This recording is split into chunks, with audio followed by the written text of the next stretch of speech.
See, in this, I am assuming your project period is from 1st January 2014 to 31st December 2016. So this is 3 year and 3 into 4. It's 12 quarters. Okay. So ideally the closure should start in the last quarter of your grant period. So that is October 2016 to December 2016.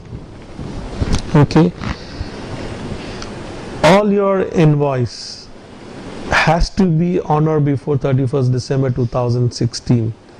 You cannot have a invoice dated say 1st January 2017 and you are claiming this expenditure against this grant.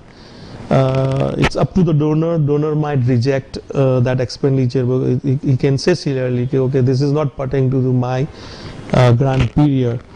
So don't try to do any activity in the last quarter. You have to plan very thoroughly.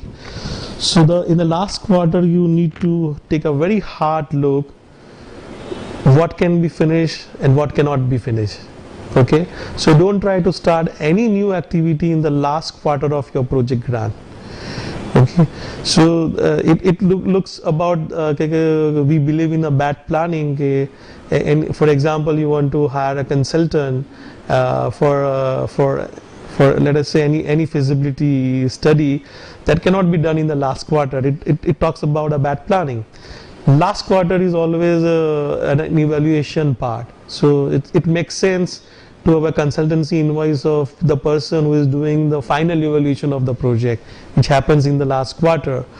But you cannot see the invoices, all the invoices coming in the last quarter.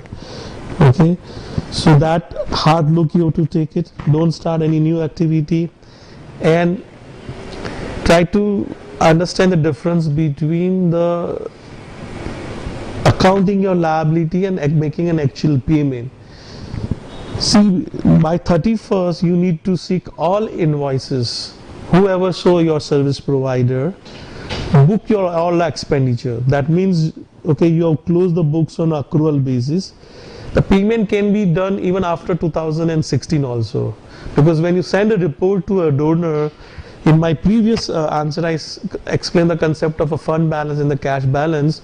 So once you book the expenditure on an accrual basis, your fund balance is already reduced. Okay, this is out of 100, I have already utilized 80.